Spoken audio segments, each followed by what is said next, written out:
correctness.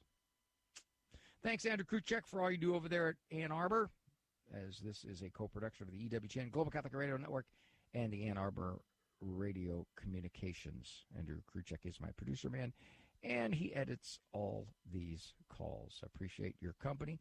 Good Lord permitting. I'll see you next week. Walk with God. That's not anything wrong. For information on Dr. Ray's presentations, books, and CDs, visit drray.com and follow him on Facebook and Instagram. The Doctor Is In is a co-production of Ave Maria Radio and EWTN Radio and carried across the EWTN Global Catholic Radio Network.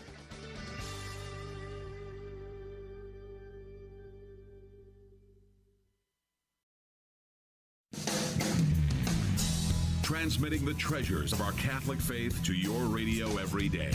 This is the Guadalupe Radio Network. Radio for your soul.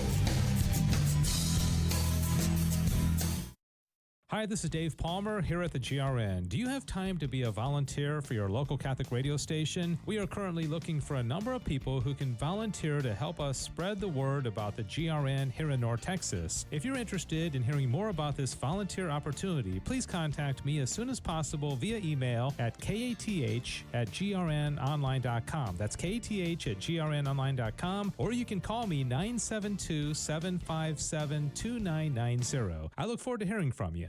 Is your facility in need of additional meeting or classroom space, but there's no room in the budget to add on to the building? I'm Glenn Trahan, owner of Modern Fold Door and Specialties and proud sponsor of KATH 910 AM. Modern Fold Door and Specialties can solve your space division problems by installing operable walls to create additional spaces. We also provide repair and service. You can contact us at 214-357-2572 for a free consultation or trwfamily.com. God bless. With the holiday season drawing near, it is never too early to start looking at what activities you plan to do as a family. Christmas Joy Park is a one-of-a-kind event that blends the faith and fun of Christmas into one enjoyable experience. Parents and grandparents are invited to bring the whole family to make unforgettable memories together. From December 19th to the 22nd, come out for live music, a walkable trail of lights, a marketplace, pageant, and you might even catch St. Nick. All this at Myers Park in McKinney. Learn more at ChristmasJoyPark.com. That's ChristmasJoyPark.com. When I see him like this, I feel so helpless. He's my best friend, and I know he's hurting. But what can I do? He's confided in me about his role in an abortion, so I can't betray that trust. Project Joseph helps men who have been involved in a decision that led to abortion. Project Joseph guides men through that pain and into God's comfort and forgiveness. So many men feel alone when they suffer from a past abortion experience, but they aren't. Ask your friend to visit projectjosephdallas.org for confidential help. The pain is real, so is the help. Visit projectjosephdallas.org. A message from Project Joseph of Dallas, a ministry for men who have suffered the experience of abortion.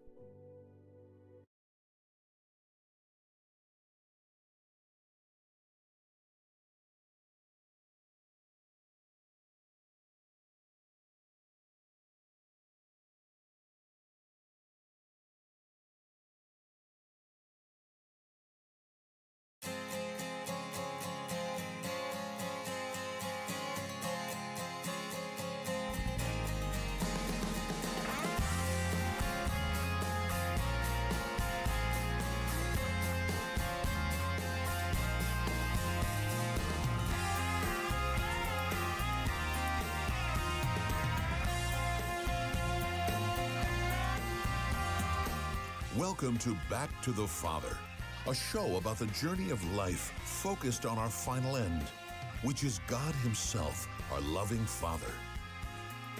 And now, here's your host, Dave Palmer. Hi, buddy, and welcome to this week's edition of Back to the Father. We are live here in the North Texas studio, and Back to the Father is a program about the teachings of St. Thomas Aquinas in the Summa Theologia. St. Thomas Aquinas is, in case you're not familiar, he's a 13th century Dominican Catholic priest. He is a doctor of the church. He's the patron saint of all Catholic school education. And I just realized we don't have the lights on in here, which is my fault. And so maybe Sissel can run in here because I look very dark on the screen, but we will put some light on me. And so today we are going to apply, thanks Sissel, we are going to apply Thomistic philosophy to what happened this week, which I'm sure is on a lot of people's mind, and that is the presidential election. And I've got some thoughts on it. And, you know, we're a nonprofit, so we don't get all partisan and talk about candidates in particular, but we do talk about issues.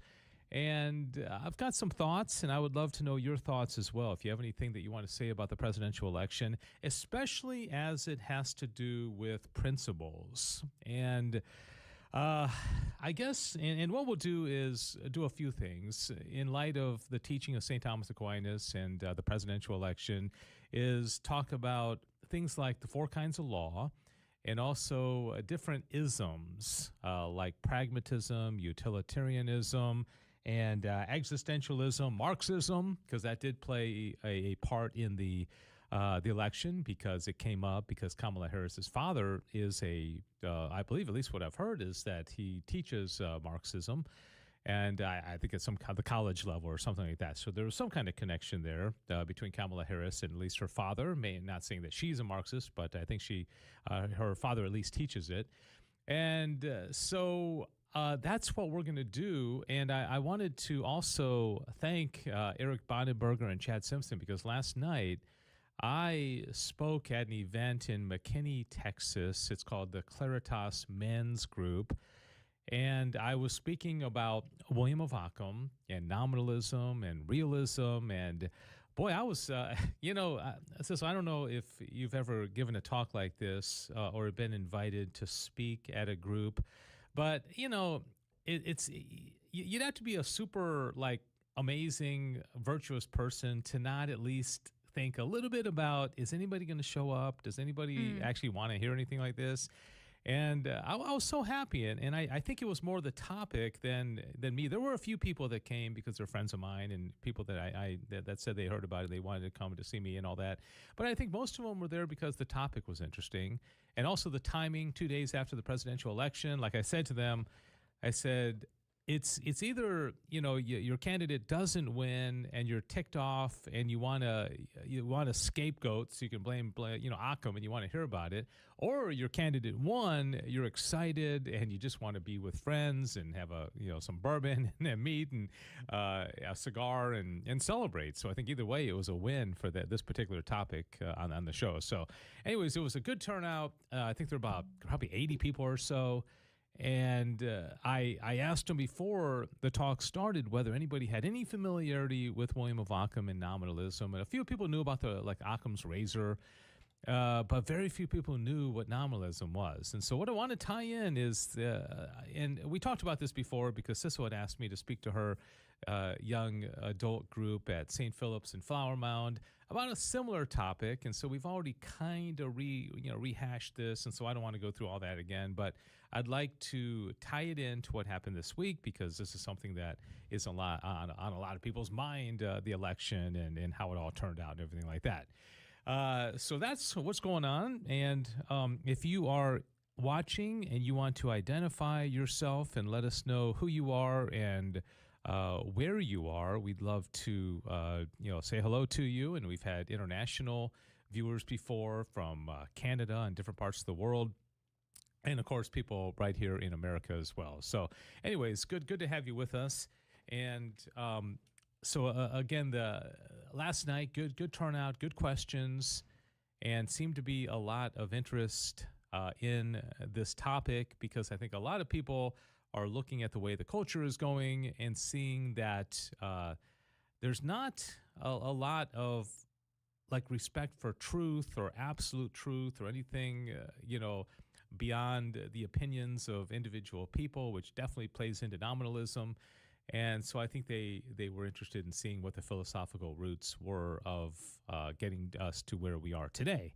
So, the thing about our country today, and this is, I told Sissel I was going to ask her about this, is we're so divided, and about half the country is really excited about Trump winning the election.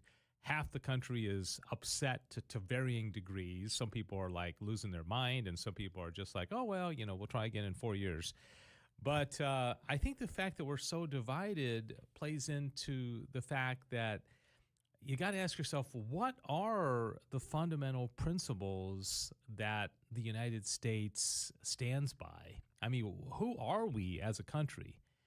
And what is it that everybody agrees on? Okay, so that would be my first question, is that, to have a country that stands for something, what is it? Like, can you think of anything, Sissel, and those of you who are watching out there, what would the let's just say the far right and the far left agree on? I mean, like, can you think of one thing that we all agree on? I could probably think of a few things. Like you take the most ardent, like dyed-in-the-wool Trump supporter, and then go on the opposite side and like a Harris supporter.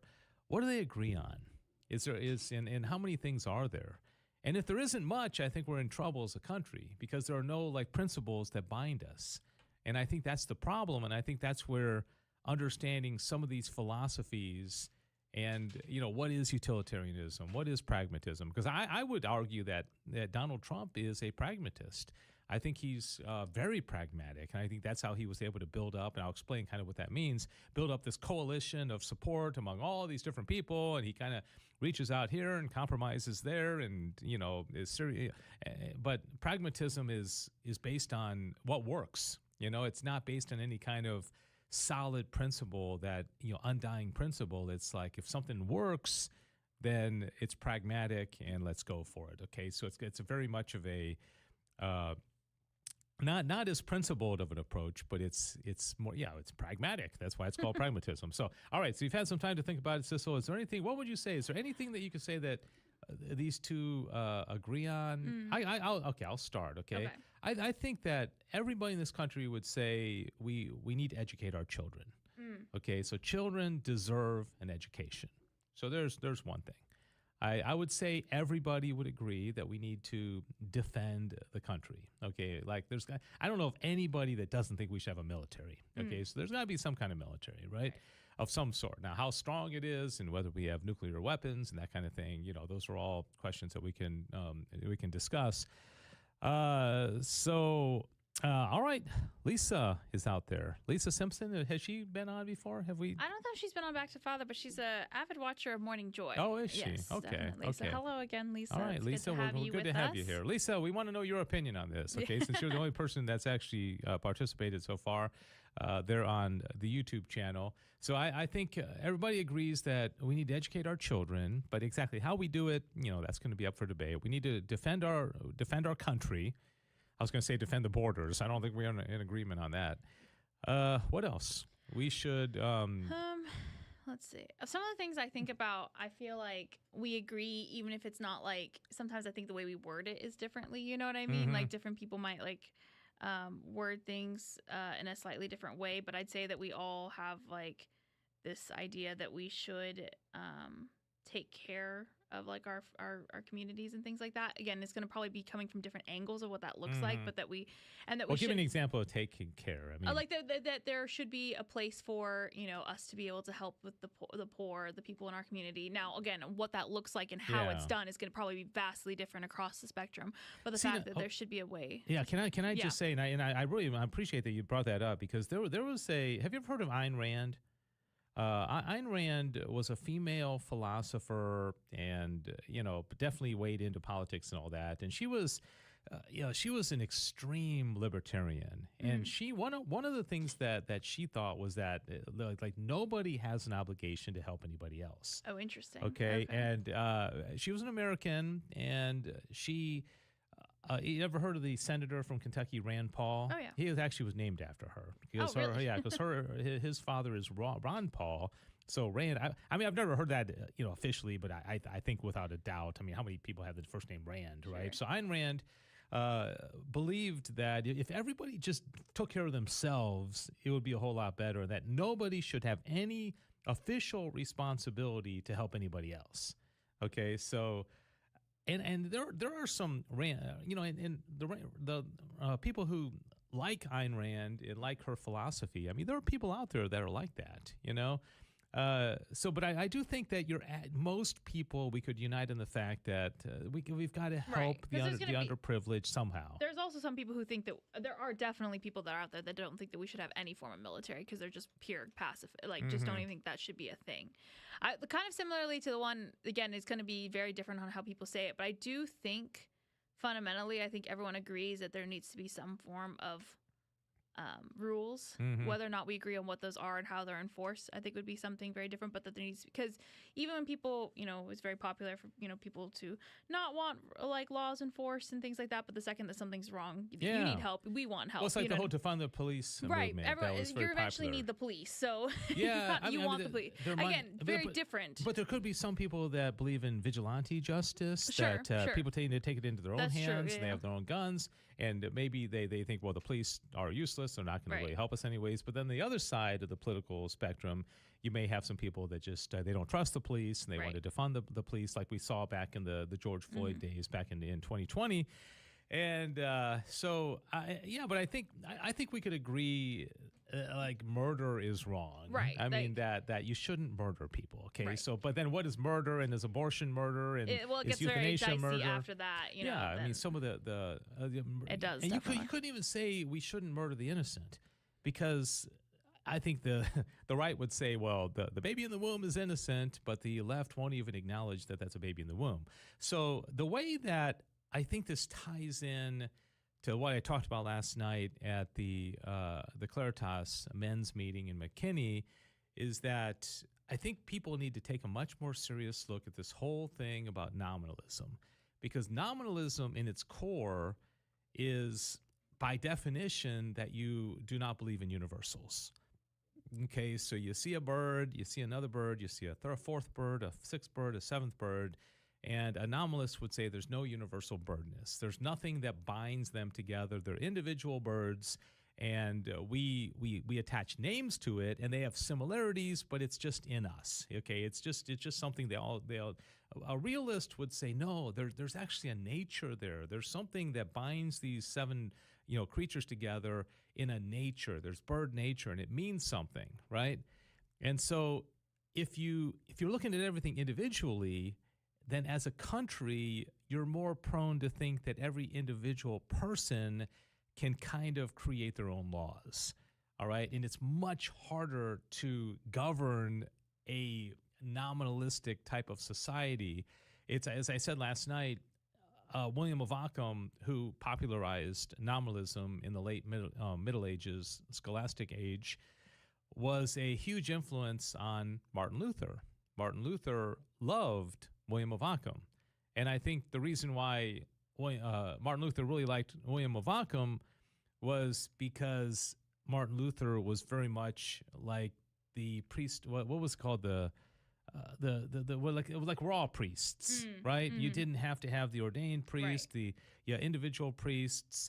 I think Martin Luther had a very much more individualistic type of religion rather than a universal type of religion where you belong to a body like a church, where you have a responsibility and there's a leader who's the Pope and there's bishops. He didn't like that kind of hierarchical type of thing, which is very, very much in line with William of Ockham. So I guess the first question I throw out to everybody who's watching right now is, have we turned into a nominalistic type of country where people are very individual based? And when you have a bunch of individuals, you don't really have anything that ties you together. There's no universal standard, or like, who are we as a country? And you'd have to start off by saying, we defend life. And if everybody could agree on that, well, then you'd have to, of course, defend your country. You'd have to defend the innocent. You'd have to defend children. You'd have to defend children in the womb. You'd have to defend the elderly. But you'd also want to take care of the poor, to your point, Sissel, and the downtrodden and the sick. That would be a great, unifying principle, but we're not in agreement on that.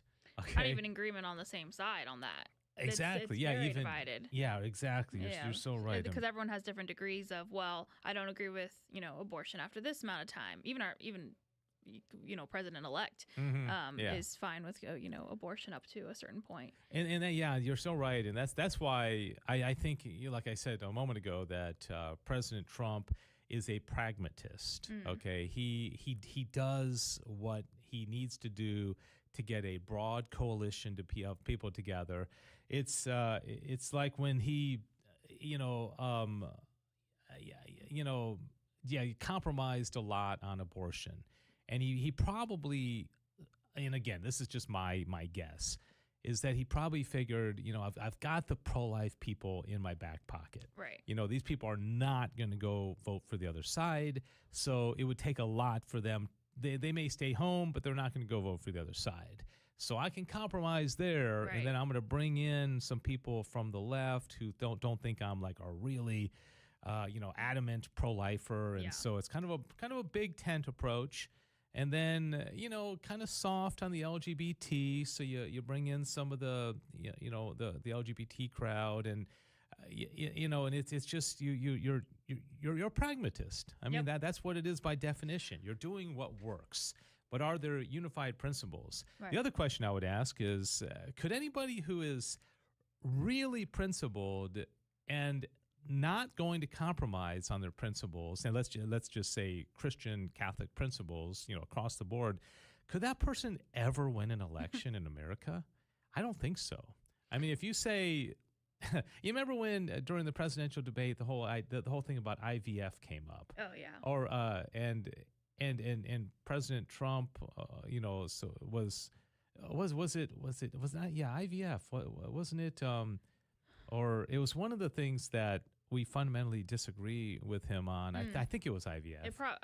I know something. He said something about IVF in the last month or two, but I don't remember if that was in the debate. And he's or in not. support of it, right? Yeah, he was fine with it. Yeah, but I mean, of course, IVF is very, very scary because a lot of embryos end up being frozen or die. Because you're always going to have multiple ones, and so that's not a pro-life approach. And so if you were running for president and you say I'm opposed to contraception.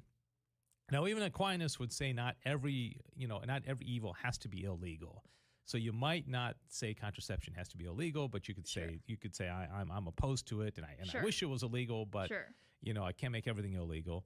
I'm opposed to pornography, and in fact, let's just say pornography should be illegal. Well, it's been cracked down in certain states a lot more, I think, on what can I think some states they have it where you have to actually fully identify, and it's not, there's some more regulations being put in place. There are some movements to get it illegal, I'm pretty sure. Now we're talking about contraception. Pornography. Okay. Yeah, sorry. No. I know I was one step behind you. There's a lot of and I think I could see that, but what about adultery? Why is adultery legal? I mean, it destroys families, and it destroys children. And I personally know people who have been from families that the marriages end up in divorce because of adultery. And I used to date a lady who that was the case, and it destroyed her and her sisters.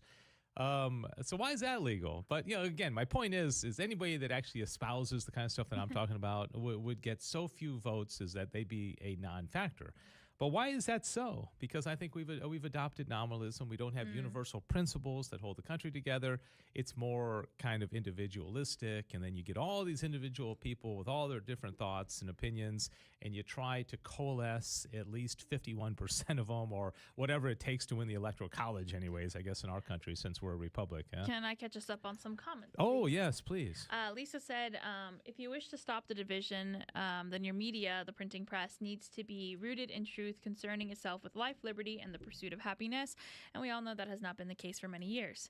Well, let me take one of those things. So life we talked about already, liberty, right? Okay. So liberty, again, that's such a broad term. I mean, it is a universal.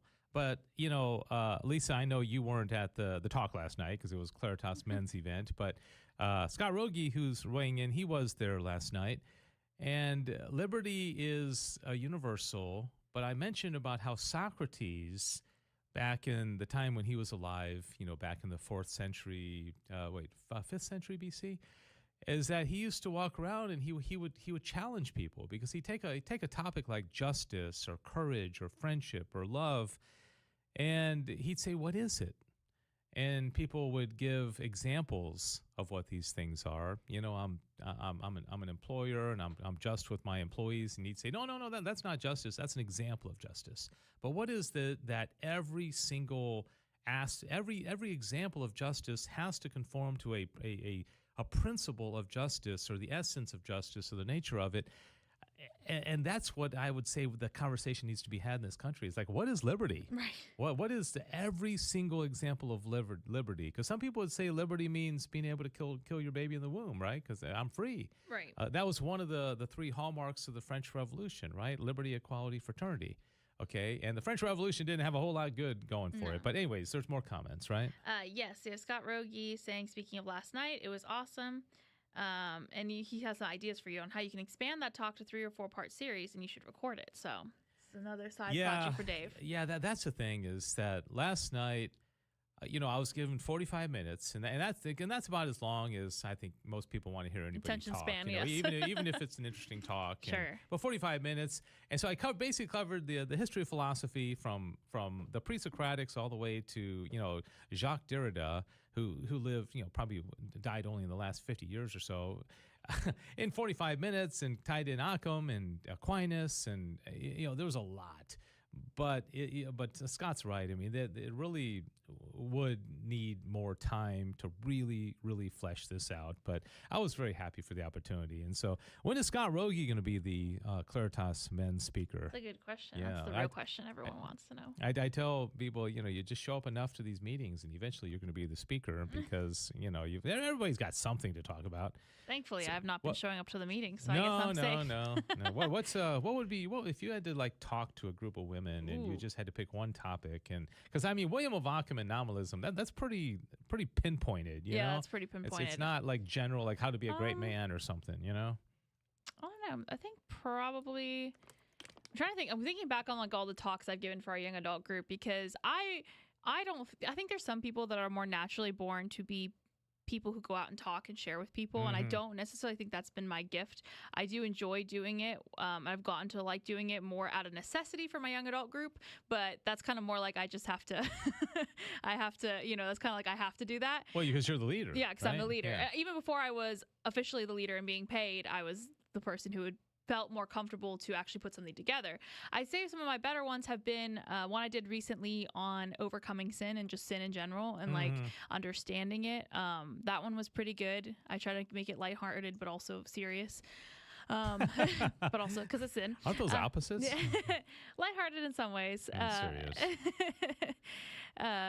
So talk about that, and also I could probably talk about conversion and stuff like that, ongoing conversion. Yeah. But, well, I got a really good compliment, because Eric Bonenberger, who's he and Chad are the two founders of Claritas, and Eric came up to me at the end of the meeting, and he said, I think you've accomplished the telos of Claritas with that talk. And by that, of course, he means the purpose. He said the purpose of Claritas men was always to engage them intellectually, to feed them with something that's going to challenge them intellectually, they can walk away and feel like they learned something, and he said this is kind of what we had in mind from the beginning. So it also was their 4th anniversary. They've been around for 4 years. For 4 years already. That's awesome. First talk was in November of 2020, so it goes a ways back. By the way, Scott says that the one way I could get to the Claritas would be to be invited as a speaker. That's how I could go. Yeah, they haven't had any female speakers I know yet. they haven't yet. Or just a men's talk is to be invited as a speaker. So I don't think that's going to happen anytime soon. But also real quick, I think we're caught up at this point. All right, so we talked about pragmatism and utilitarianism. Peter Kraft says this is probably the biggest kind of philosophical influence in our culture today. Utilitarianism is where you decide what you're going to do or what policy you do according to the greatest pleasure or the greatest happiness for the largest amount of people, right? And it sounds great, but I think we talked about this on the show before, is that the problems of utilitarianism is that it's not based on principles. And again, this is going to go back to Occam, because Occam, when he cuts out universals, you're cutting out natures, you're cutting out universal principles in favor of individual people's desires, and that plays right into the hands of utilitarianism. And so guys like Jeremy Bentham and who were John Stuart Mill were famous utilitarians as well. All right, so how about existentialism? We talked about that last night. Nietzsche and Kierkegaard and Jean-Paul Sartre, Martin Heidegger, right? This is very much of a individual type of philosophy. It's existentialists want to be authentic. And so by being authentic, they don't want outside influences like a church or, any kind of moral code that comes from outside them. They want the moral code and their own kind of self-discovery to come from within them. All right, so the last thing an existentialist would want to say is, I'm conforming to the teachings of my church, because that would not be classic existentialism. Existentialism is that I'm living according to my moral code, what I think I should be, right? And then as I mentioned last night in the meeting, Jean-Paul Sartre kind of brought existentialism to its logical conclusion by saying that existence precedes essence. Okay, so you're born with existence, obviously you exist, and then you create your essence. You create who you are, and I think that's the philosophy that has been conducive to things like furries. Oh, I had a little joke in my presentation last night, Sissel, that boy, this got pretty hearty laughter too. Okay, did it? Okay. Did I tell you about? Okay, I don't think I told you about this. And so I'm going through all the ills of our culture today. And Right. And this is actually an interesting topic. Is that the first image I put up was that the saying "love is love." Right. Okay, and so what I said was, who could disagree with that? I mean, it just logically, it's like saying, dog is dog. I mean, it's Sissel like, is Sissel. yeah, Sissel is Sissel. It's actually, there's a name for it. It is called a, what is it? It's a tautology. A tautology is when you have equal things. Like in math, 2 + 3 = 5 would be a tautology, because the thing on one side is the same as the thing on the other side, right? Unmarried men are bachelors. Okay, that's a tautology, because the one term means the exact same thing. Okay, gotcha. Well, unmarried men are bachelors. This three-sided geometric figure is a triangle. Okay, that's a tautology, because it's going to always be the same thing. So I mentioned, love is love is tricky, because at first glance, you're like, how could anybody disagree with that? I mean, like, love is love. I mean, that just it's logically beautiful, okay? Because love is the most important virtue, and you're just saying the most important virtue is the most important virtue.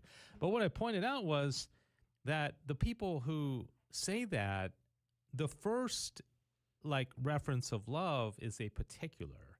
They're talking about a particular kind of quote love.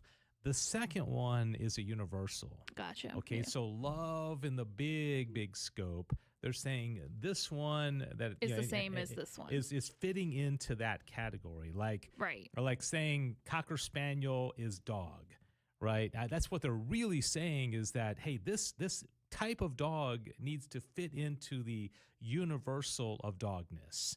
And so you know what I mean. They're saying, the first love is much more narrow than the second reference to love.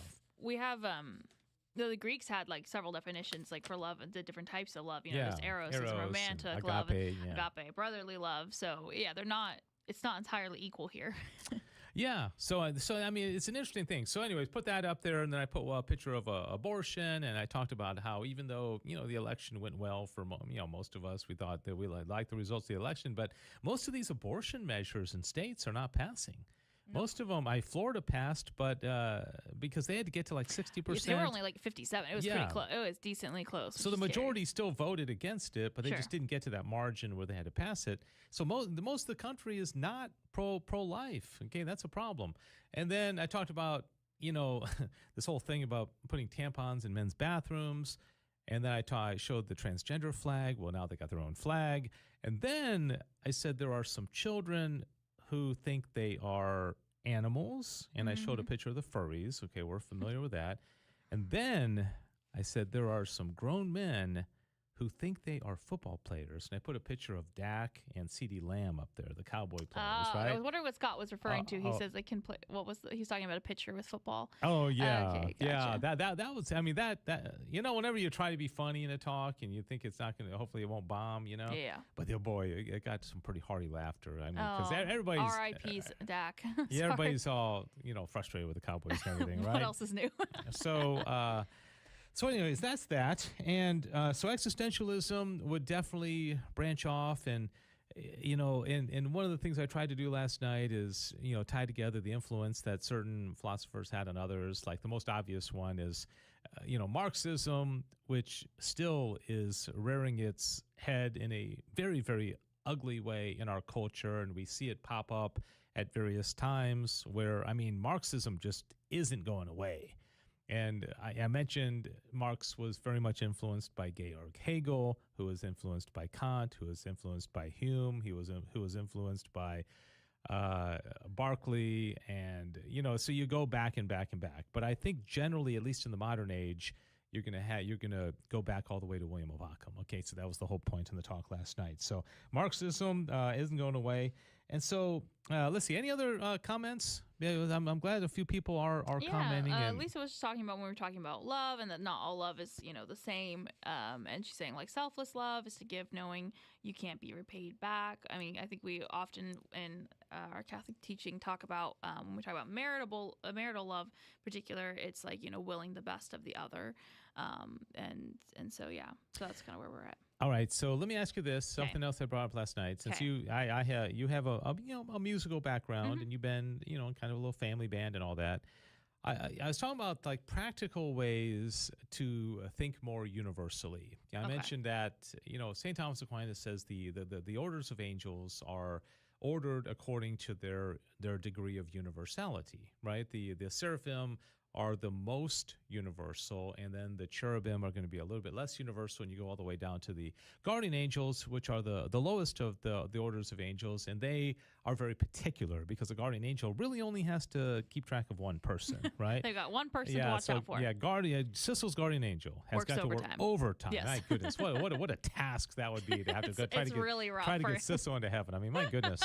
Okay, so as you go up the orders, you get more universal. Right. And then we also, I think we probably talked about this, is that Thomas says that when we die, we are going to be brought up into the orders of the angels. Okay, we'll be like the angels. And so it begs the question, well, if they are ordered according to universality and we're going to be in those orders, maybe universality means something. And from a practical standpoint, what I was getting at with the music is that classical music like Bach or Beethoven or Vivaldi or something like that, Mozart, it never has words, does it? They do. It depends on what they wrote. Do they sometimes have lyrics? They sometimes have. Well, think about it. Think about Ode to Joy. Da, da, da. That has lyrics to it. Now, or were lyrics put into it? Well, that's a good point. Some of them did write like operas and things like that, though. Okay, Hold so on a second. A song. That's a good question. Okay, so a song that doesn't have lyrics. Yes. Is, I would say, by definition, more universal than a song that has lyrics. Because a song that has lyrics is now talking about something specific. Whereas a song without lyrics, and also you're going to have to do it in a certain language. So if you do a song in Italian and there are Italian lyrics, well, the person in America and Africa and Brazil probably doesn't understand what you're saying. Right. Whereas if you write a song, dun dun dun dun dun dun dun, there's like some songs that you're just like taps or something like that. Or pomp and circumstance. Right. Dun, dun, dun, dun. That's universal because it doesn't pinpoint itself. Whereas a song that has lyrics is very specific. Okay, so that's one example of where I think. Why is it that classical music is considered, generally speaking, to be at a higher level than country or rock or rap or R&B? I would say that lyrics make them more particular. Okay, and so and therefore brings it down to a lower level. But then on the other hand, you get a song like "Cats in the Cradle." You know that song, Yes. right? Harry Chapin. Harry Chapin. And even though that song is about, a particular dad and his son, there's a certain universal aspect of it because every father, I think, relates to that. I mean, I certainly do. It's helped. It's made me a better father. So it really is more kind of universal, fatherhood and sonhood, even though it does have lyrics, but I think there's a universal aspect to a song like that. I mentioned that Jesus's parables were very universal because they, even though they had universal scope, because I don't think they were about a specific person; they were about specific principles. And then, one thing I said is, I because this was a group of men, and I said, if you have a teenage son, and let's say, God forbid, you catch him with pornography or something, and a father could say something like, don't forget that lady is somebody's daughter, right? Well, now with that comment, you've gone from a particular who is that one woman into a daughter being a universal. So now it's not like who her father is. But you're not talking about a specific relationship. You're talking about a general relationship, like a relationship between a father and a daughter. Those are universals. And so you're bringing the whole situation up a level. And what if, with abortion, instead of a particular child dying in abortion, you're thinking that child, the universal is human nature, it's humanness. And so when you kill somebody that is part of a universal, it seems like a bigger deal. Now, killing the individual child is horrible, but I think people can justify it because I've actually heard people say, well, they abort a child, but they can have another one, Right. It's as in, like this one's gone, but we can have another one. Yeah, we can have another one, but it's not individual. Yeah, because that's looking at it from a very individual standpoint. So anyways, those are some of the things that I brought up in my talk, and I'll just real quickly apply the 4 kinds of law to the conversation and how these might apply to elections and things like that. Eternal law and divine law, natural law, and human law. Now, eternal law is the one that has the greatest universality because the eternal law is everything that's true. Okay, 2 + 2 is 4. That's part of the eternal law. Gravity, and everything that's true is going to be the eternal law because it's divine reason. It's the way that God, in his universality, is holding the world together. And anything that is true is going to fall under divine reason and eternal law. So imagine like this big circle that is goes on infinitely, okay? Which by definition you can't have a circle that goes on infinitely because it would never have any borders, right? But just something really big. And then the natural law is what portion of that eternal law is naturally known by the rational creature. Okay, so there are certain principles that we know, like, defend the innocent, don't harm the innocent, and, honor your parents or something like that. These are things that are instilled in us, protect the vulnerable. Universal principles that don't have to be taught, that are naturally in us. And if they are naturally in us, that would also speak of a creator, because if we didn't put it in us, somebody did, and it would beg the question, where did it come from, right? So that's the natural law. And then the human law would be the application of the natural law to various places and circumstances. And so if everybody would just be obedient to the natural law, which is something that's instilled in us, like the most classical example is abortion. It doesn't need to be taught that you protect life in the womb. And that is part of natural law. But so many people's intellects and wills have been so darkened that they no longer are following the precepts of natural law. And then divine law are laws that surpass human reason. And these are things that we would not ever be able to figure out on our own, but they're revealed to us directly by God. Okay, so that's and again, these are the kind of conversations I think we need to have, rather than just political conversations and that kind of thing. So, anyways, that's kind of what I have to say. Wouldn't it be great if the debates were like that? Discussing discussing I think the they should be. They should be. No, I agree. They should be. I bet back in the old Greek days, I'm they sure. were. I wonder. Huh. I'm trying to think like back even in the at the inception of our country, like during the campaigns, then what that would have looked like. Imagine we've got Donald Trump and Kamala Harris up on the debate stage, or whoever's going to be running in. Do you think about it in 2028? Donald Trump can't run. Dear Lord, I hope it's no one we've seen before. And, it might be Vance. It could be Vance, yeah. But on the him. Democrat side, it's not going to be Kamala. It's not going to be Biden. It's not going to be Hillary. So they're going to be someone new. They're going to have to get somebody new. But imagine, and I don't think this is too far fetched, where the debate presenter or what are they called? The not coordinator. Moderator. Yeah, the moderator starts off with the very question that I asked at the beginning. And I said, and they were to say, what do you all think are the principles of this country that everybody can agree on?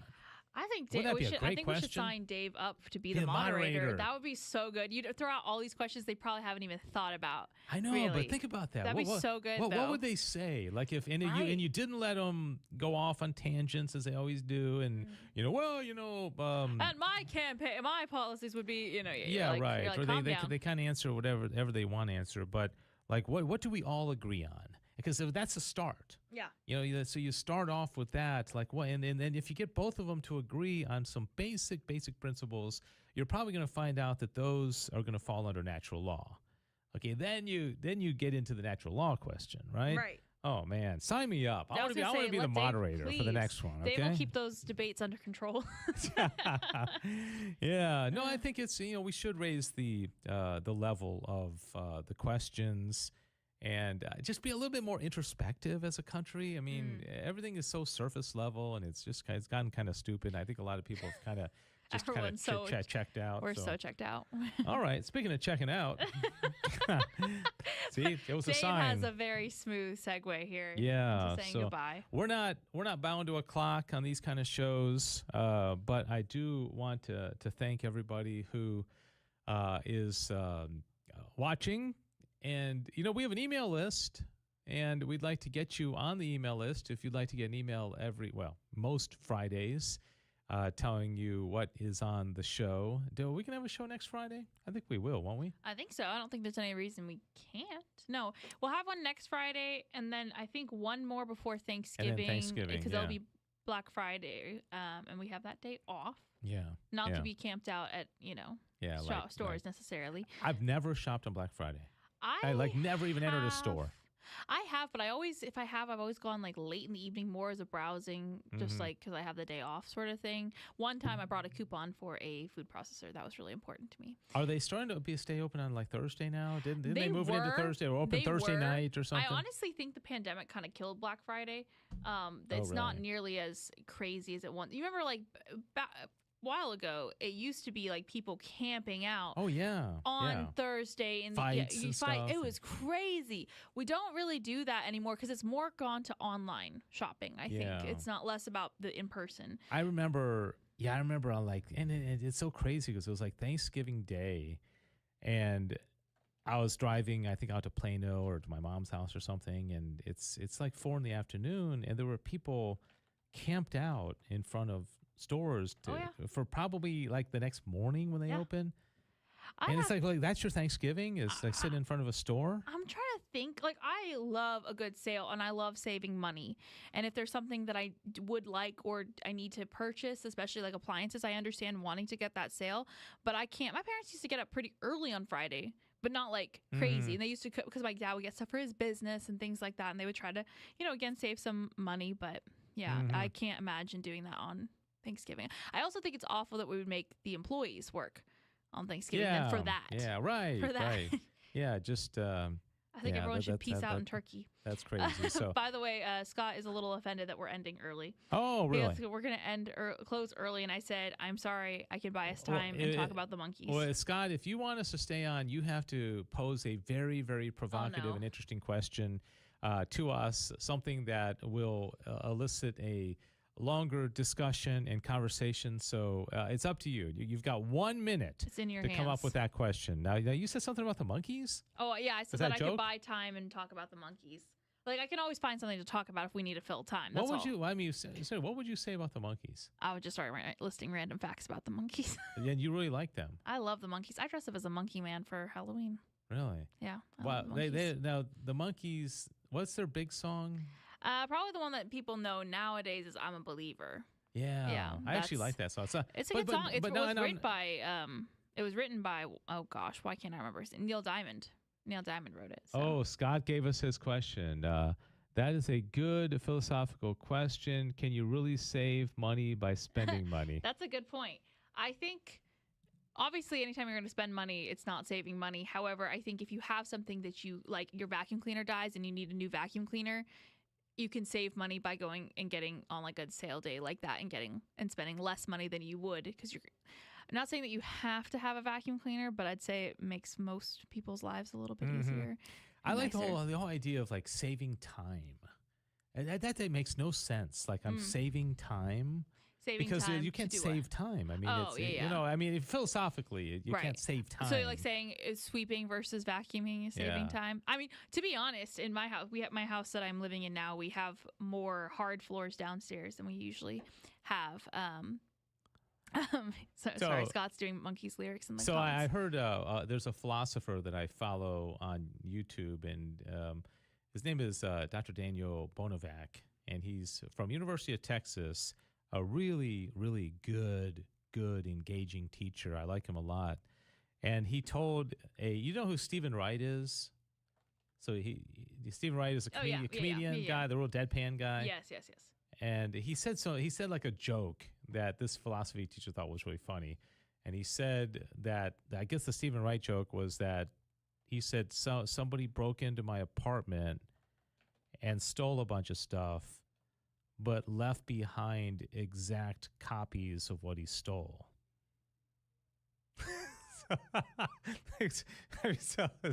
Like, how would you know? I know that made you think. See, that's the provocative. See, that's the thing that Rogie cannot. Okay, so what is Lisa saying? Do you get that? No. No. So he stole a bunch of stuff from my apartment, but then he left behind exact copies of everything he stole. So it's kind of a mind bending kind of thing, because first of all, how do you know he stole them? Right. Because if it's all back there. This philosophy teacher thought that was really funny. This Dr. I think it just hurts my brain, honestly. So what did Lisa say? She was just saying education is key. If we do not have a common understanding of history, we are doomed to repeat it. And then she's got to run. So bye, Lisa. Oh, so a hit and run, huh? Yeah. So she leaves a statement and then she's gone. All right. I also I feel like the GRN's going to take away my admin abilities to comment under the GRN name when I'm putting Monkeys lyrics with Scott in the chat. So I guess. Well, but what is it about the Monkeys? Like, they got a few good songs. Yeah. What? There's got to be something else at a higher level that I'm not like trying to like put you on the spot. I'm just saying. I think I enjoyed. They have a TV show, right? Yeah. Along with their music, and I enjoyed watching it as a child, like when I was younger. Okay, It's funny. It's like it's really silly. It's almost Three Stooges or Marx Brothers esque. You know what I mean? It's very goofy, and so I like the music. I like the goofiness of the TV show. Are they all still alive? No, only one of them's alive, actually. really? I saw 3 of them in concert. Yeah. What before was the guy? Mickey something? Mickey's the only one alive. Oh, he was the most famous, right? He was one of them. Yeah, because he's like the lead singer on like some of their biggest songs. So yeah, just one left. So yeah, I just think they're fun. Yeah. That's all right. it. Boy, we have covered a gambit. Everything has gotten From election to the lighter as monkeys. we go along. We talked about existentialism and pragmatism and Marxism and the 4 kinds of law.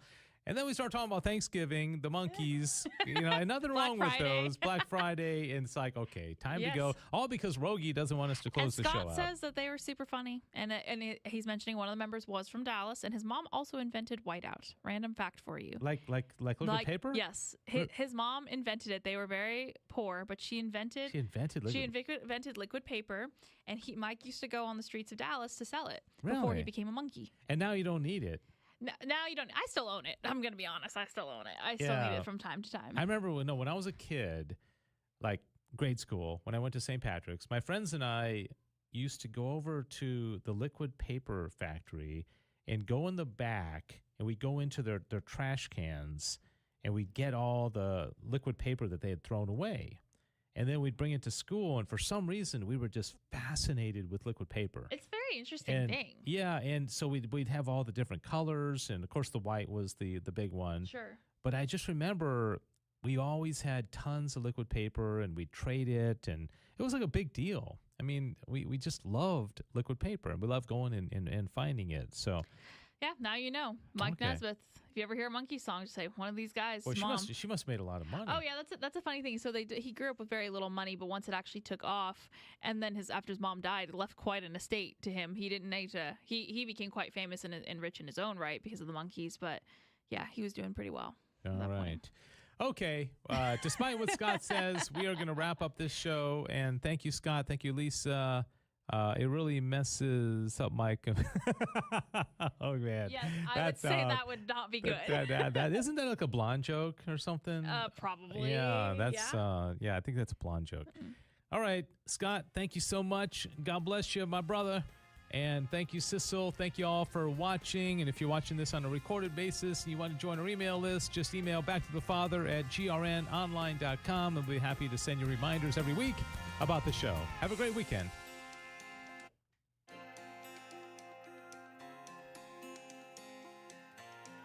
Thanks for joining us for Back to the Father. And don't forget, the glory of God is the human person fully alive. If you have comments about the show, email Dave Palmer at grnonline.com.